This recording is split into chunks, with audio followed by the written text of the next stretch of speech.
Hey, I'm Ted Vieira, and I woke up this morning. I thought, okay, cool. I'll do the second video for these Flash Q triggers from Lightpix Labs. I started looking at the comments you guys left on the first video, and man, a lot of you guys are already using these.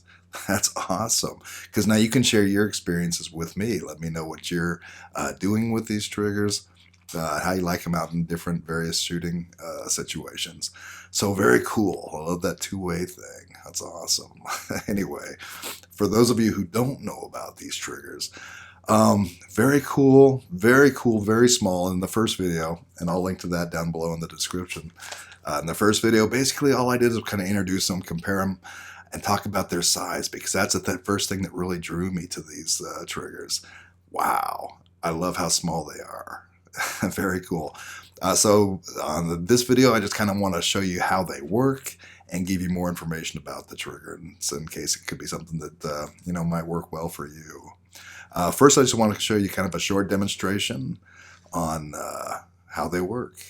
Okay, go ahead and make sure your flash is attached to your receiver, and on the receiver, go ahead and press and hold the power button for 3 seconds.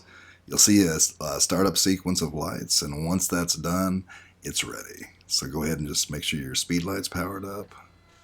And the receiver and transmitter, basically, they have only the same two features, a power button and a test button. So same thing on the transmitter, go ahead and hit the power button and hold it for 3 seconds. You'll see the startup sequence of lights, and once that's done, it's ready. And you can go ahead and test it.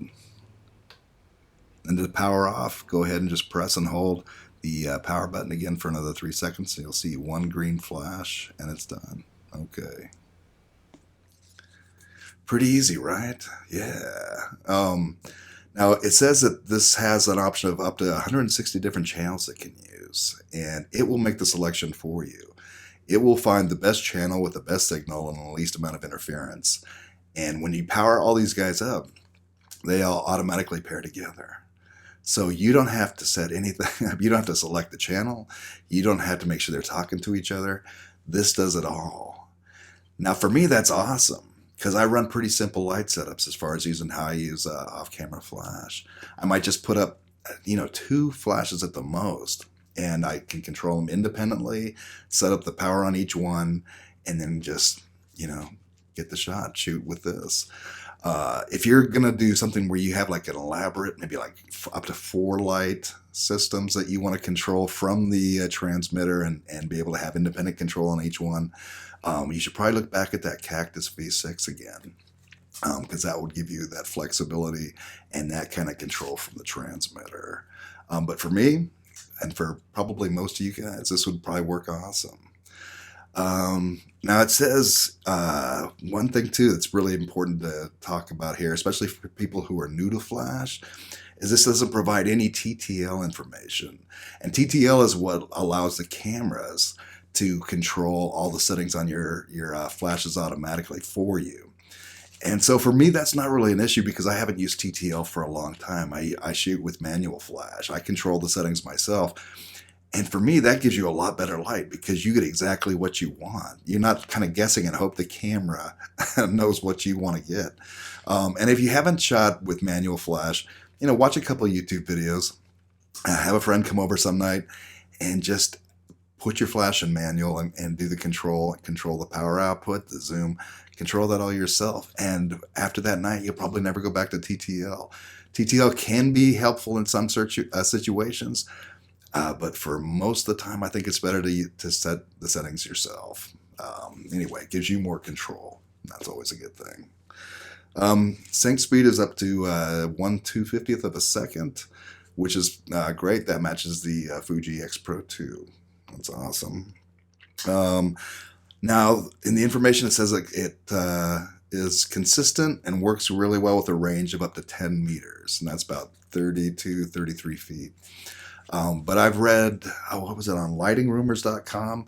Those guys took it out, and they said that it worked great up to about 30 meters, which is roughly around 100 feet, before it started, getting some inconsistent results. So 100 feet, that's It's not bad, you know, and through walls, through windows, stuff like that, you know, behind trees. So pretty solid signal. Um, wow, the battery. It uses one of those little flat discs, the CR2032. And here's the wild thing. It says that it will get up to 100,000 fires off one battery. So I can take 100,000 shots with this before I even have to think about replacing the battery. I don't know if I'll ever need to replace a battery on this. I don't know if I'll ever take 100,000 shots with this, because who knows, by that time, Fuji may be doing something with wireless flash, and you know, or it could be all kinds of different changes. So you'll probably never even need to change the battery on this. Pretty cool, right? Okay. Um, is this for everybody? I think it would work great for a lot of people. Anybody who has a very simple off-camera light flash setup, this is going to be awesome. Like I said, if you need to control different light systems independently and you want all that control from the transmitter, you might want to look at a different system like the Cactus. That could probably give you more control. The only other thing that I mentioned in the last video that I kind of wish that it had, it's like here on the transmitter, it does have one of these little lock wheels to tighten it up. I wish it had that on the receivers as well.